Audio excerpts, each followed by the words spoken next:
السلام علیکم ساتھیوں، کیسے ہیں آپ؟ تو آج کی کہانی شروع کرتے ہیں باغ و بہار۔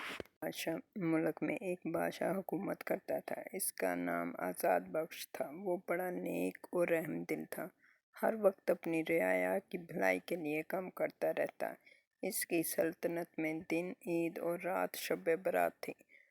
چور چکار، جیب کترے، اٹھائی گرے کا کوئی ڈر نہ تھا۔ ساری رات گھر کے دروازے کھلے رہتے، راہگیر مسافر سونا اچھالتے چلے جاتے، کوئی نہ پوچھتا، منہ کے دانت نہ تھے۔ کتنا اچھا تھا یہ بادشاہ، لیکن بیچارے کو ایک بات کی فکر تھی، اس کی قسمت کے باغ کا کوئی پھول نہ کھلا تھا۔ وہ سوچتا کہ میرے بعد تخت پہ کون بیٹھے گا، اتنی بڑی سلطنت کو کون سنبھالے گا۔ شہزادہ ہوتا تو میرے گھر کا چراغ روشن رہتا۔ اللہ نے ملک دولت سب کچھ دیا، اس اندھیرے گھر کا دیا نہ دیا، یہی بات سوچ سوچ کر وہ ہر وقت اداس رہتا۔ بادشاہ آزاد بخش کا دستور تھا کہ وہ راتوں کو بھیس بدل کر گلی گلی گھومتا، اپنی رعایا کا حال دریافت کرتا۔ کسی گھر سے رونے کی آواز آتی تو وجہ معلوم کرتا، اور چولہا نہ چلتا تو فوراً اپنے کاندھوں پر سامان رکھ کر چپ چاپ وہاں پہنچ جاتا۔ دوسرا فقیر بولا، جناب آپ کی یہ رائے صحیح ہے، کیا یہ اچھا ہوتا اگر آپ ہی سب سے پہلے ہمیں اپنی آپ بیتی سناتے؟ پہلا فقیر کہنے لگا، مجھے انکار نہیں۔ ایک دفعہ کرنا خدا کا ایسا ہوا کہ بادشاہ گھومتا گھامتا ایک قبرستان میں جا پہنچا۔ رات بڑی اندھیری تھی، ہوا سائیں سائیں چل رہی تھی، درخت کے پتے کھڑکھڑا رہے تھے۔ بادشاہ ڈر ڈر کر قدم بڑھا رہا تھا، یکایک اسے ایک چراغ جلتا ہوا نظر آیا۔ بڑا تعجب ہوا کہ اتنی تیز ہوا میں یہ کیوں کر جل رہا ہے، اور وہ آگے بڑھا تو اسے 4 شخص بیٹھے ہوئے دکھائی دیے۔ اندھیرا اور سنسان رات میں ان چاروں کو دیکھ کر آزاد بخش بہت ڈرا۔ معلوم نہیں یہ کون لوگ ہیں، جن ہیں یا بھوت ہیں، ان سے 4 قدم پیچھے رہ کر اس نے رہنا چاہیے۔ لیکن عقل نے سمجھایا کہ جلدی نہ کرو، ذرا دیکھ لو یہ کون ہیں اور کہاں سے آئے ہیں، چھپ کر حقیقت ان لوگوں کی جاننا چاہیے۔ یہ سوچ کر وہ چپ چاپ آگے بڑھا اور ایک کونے میں چپکا بیٹھا رہا۔ وہ 4 فقیر تھے، سر پر الجھے ہوئے بال، منہ پر بڑھی ہوئی داڑھی، گلے میں کفل میں گفتگو کر رہے۔ ایک فقیر بولا، رات بڑی پہاڑ ہوتی ہے، بہتر ہے کہ ہم سب اپنی اپنی آپ بیتی بیان کریں، دلچسپی بھی رہے گی اور رات بھی کٹ جائے گی۔ 2 کش حقے کے لگا لو تو پھر اپنی کہانی شروع کرتا ہوں۔ سب نے مل کر ضرور ضرور کہا۔ پہلا فقیر حقے کے کش لگا کر بولا، دوستو، میں یمن کا رہنے والا ہوں۔ میرا باپ بہت امیر بڑا تاجر تھا، بہت بڑا۔ شہر میں اس کی بڑی بڑی دکانیں تھیں۔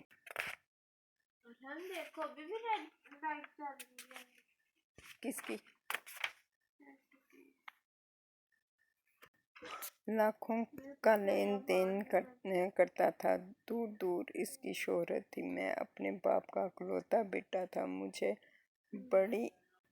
مجھ سے بڑی ایک بہن تھی، اس کی شادی ہو چکی تھی، وہ اپنے میاں کے ساتھ سسرال میں رہتی تھی۔ میری پرورش بڑے لاڈ پیار سے ہوئی۔ بڑا ہو کر پڑھنا لکھنا، سپہ گری کا فن، سوداگری کا بھی کھاتا سیکھا۔ 14 برس نہایت بے فکری سے گزرے۔ اتفاق کی بات ہے کہ میرے والدین ایک ہی سال میں اللہ کو پیارے ہو گئے۔ ان کے مرنے کا غم ہوا، رفتہ رفتہ جی سنبھلا تو خود کو دولت کا مالک پایا۔ للے تللے خرچ کرنے لگے، کوئی روک ٹوک کرنے والا نہ تھا۔ بڑی بہن ضرور تھی، لیکن میں نے کبھی اس کی خیریت دریافت نہیں کی۔ باپ کے مرنے کے بعد اس غریب کا خط بھی آتا تو اس کا جواب نہیں دیتا تھا، ہر وقت دوستوں میں رہتا، خوب گلچھڑیں اڑاتا، کاروبار کی طرف ذرا بھی دھیان نہیں دیا، بس باپ کا جمع کیا ہوا خزانہ خرچ کرتا رہا۔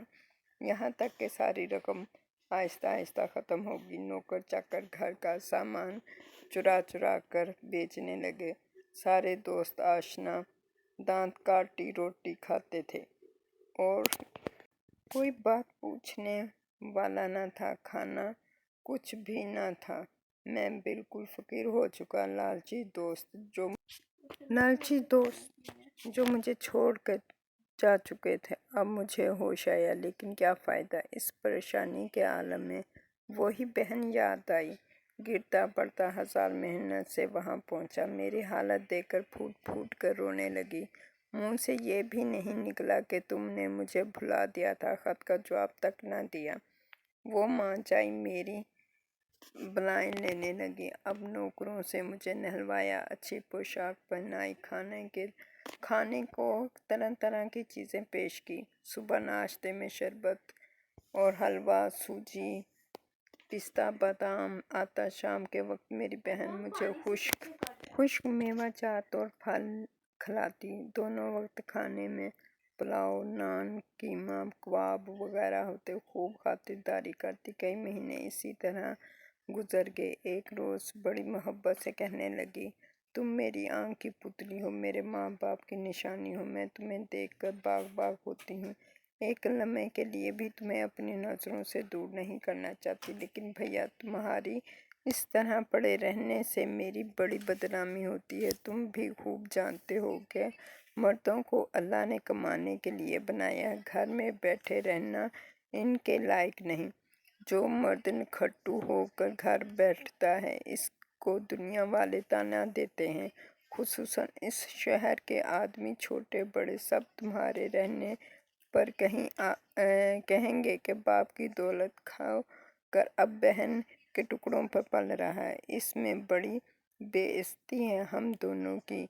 जग हंसाई होगी। माँ बाप के नाम को अलग बट्टा लग जाएगा, वरना मैं अपने चमड़े के जूते बनवा कर तुम्हें पहना दूं और कलेजा भी निकाल कर रख दूं। बेहतर है कि तुम तजारत का सामान लो कर दूसरे मुल्क जाओ। खुदा चाहे तो दिन फिरेंगे और मुफलिसी के बदले खुशी हासिल होगी। बहन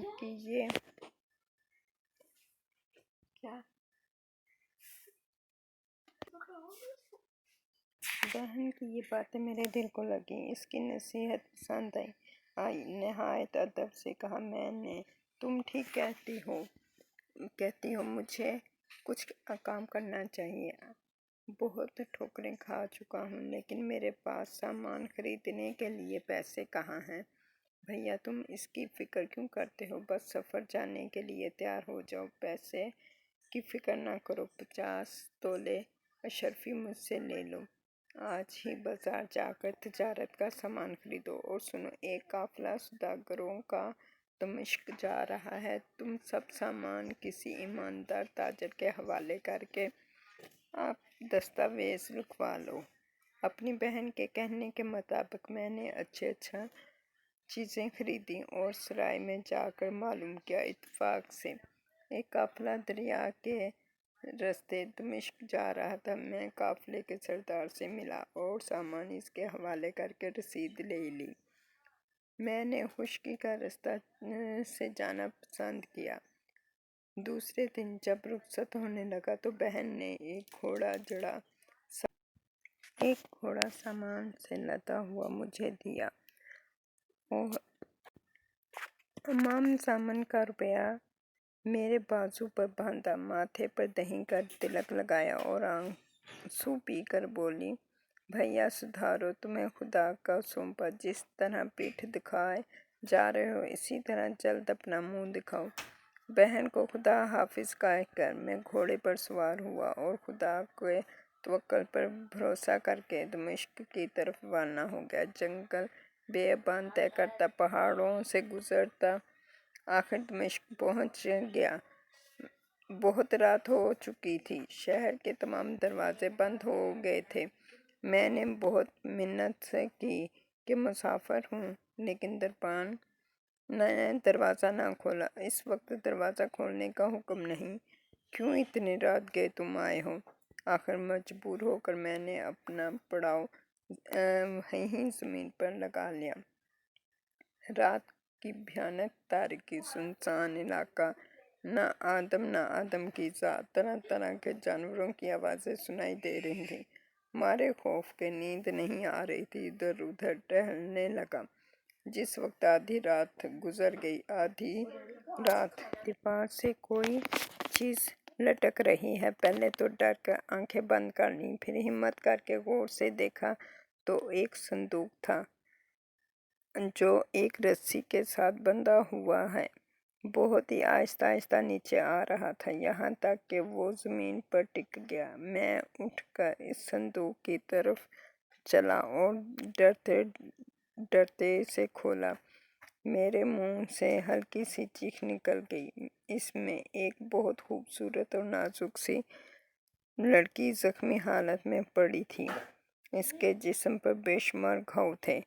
जूं तूं करके रात काटी। सुबह हुई तो इस संदूक को अपने घोड़े पर लादा और शहर में दाखिल हुआ। एक मकान किराए पर लिया। इस लड़की को चारपाई पर लटाया और जर्राह की तलाश में निकल गया। बड़ी मुश्किल से उसका घर का पता मिला। उसके पास जाकर अपनी मजबूरी बताई। उसे तरस आ गया। ए मुसाफिर, घबराओ नहीं, मैं अब तुम्हारे साथ चलता हूँ, और अपना काम छोड़ छाड़ मेरे साथ हो लिया। बड़ी मेहनत से इस लड़की के जख्म धोए और मरहम लगाई। खाने के लिए मुर्ग का शोरबा बताया। मैं दिन रात इस लड़की की तीमारदारी में लगा रहा। इसी दौरान मेरा सामान भी आ गया है। मैंने उन्हें पौने सारी चीज़ों को बेचना शुरू कर दिया और इसी रकम से लड़की का इलाज कराने लगा। बड़ी मेहनत से इस लड़की के जख्म धोए, मरहम लगाए, खाने के लिए मुर्ग का शोरबा बताया। मैं दिन रात इस लड़की की तीमारदारी करने लगा। इसी दौरान मेरा सामान आ गया। मैंने औने पौने सारी चीज़ों को बेचना शुरू किया और इसी रकम से इसका इलाज करता रहा। किराए के मकान में रहते हुए एक मुद्दत गुजर गई। मेरा सारा सामान रफ्ता रफ्ता सर्फ हो गया। दिल बहुत घबराया। लड़की को मेरी मुसीबत का पता चल गया। एक दिन खत लिखकर मुझे दिया कि शीदी बहार को दे आओ।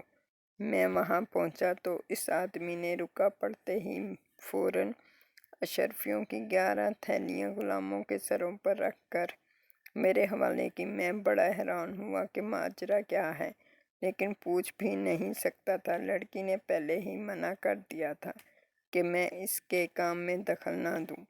एक दिन वो लड़की मुझसे कहने लगी, आदमी को साफ सुथरा लिबास पहनना चाहिए। फटा और मैला पहनने से एतबार नहीं रहता। ये अशरफियाँ लाहौर चौक में यूसुफ सौदागर की दुकान पर जाओ और वहाँ से हीरे जवाहरात खरीद लाओ।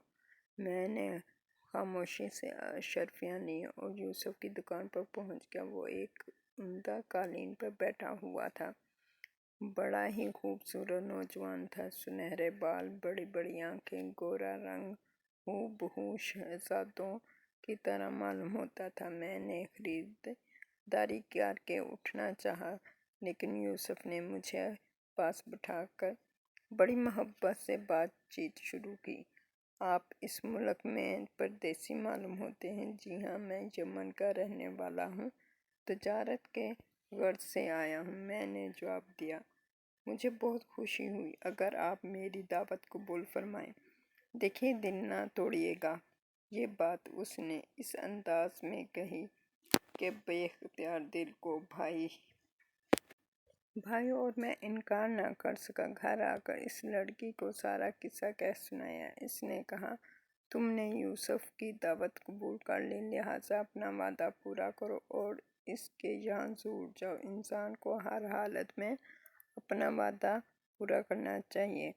गर्ज इस लड़की की इजाज़त लेकर मैं यूसुफ के घर पहुंचा। इसने दिल खोल कर मेज़बानी की, एक से एक उम्दा खाना खिलाया, अपने खुशनुमा बाग में ले गया और वहाँ की खूब सैर करवाई। अपनी बीवी से भी मिलवाया, जिसे देखकर बड़ा ताज्जुब हुआ। काली कलोटी भैंस जैसी خود یوسف کو اتنا خوبصورت اور اس کی بیوی جسے الٹا کہتا لا حول ولا پڑھ کر چپ ہو رہا۔ جب گھر آیا تو وہ لڑکی کہنے لگی کہ مفت کی مہمانیاں کھا کر چپکے ہو رہے ہو یا اس کا بدلہ بھی اتارو گے؟ لازم ہے کہ یوسف کو اپنے ساتھ لاؤ۔ میں دوسرے روز یوسف کے یہاں گیا اور اسے دعوت دی۔ وہ ہیلے بہانے کرنے کو لگا اور تھوڑی دیر کے بعد تیار ہو اور میرے ساتھ میرے گھر چل پڑا۔ راستے میں مجھے یہی فکر ستاتی رہی کہ اپنے پاس کچھ بھی نہیں ہے، معمولی سا مکان ہے اور وہ بھی کرائے کا۔ پردیس میں پڑا ہوں، کیوں کر اس کی تواضع کر سکوں گا؟ جب گھر کے قریب پہنچا تو کیا دیکھتا ہوں کہ دروازے پر دھوم دھام ہو رہی ہے۔ تو ساتھیوں مجھے بتائیے گا کہ آپ کو یہ کہانی کیسی لگی۔ سبسکرائب اور لائک ضرور کیجیے گا۔ اللہ حافظ۔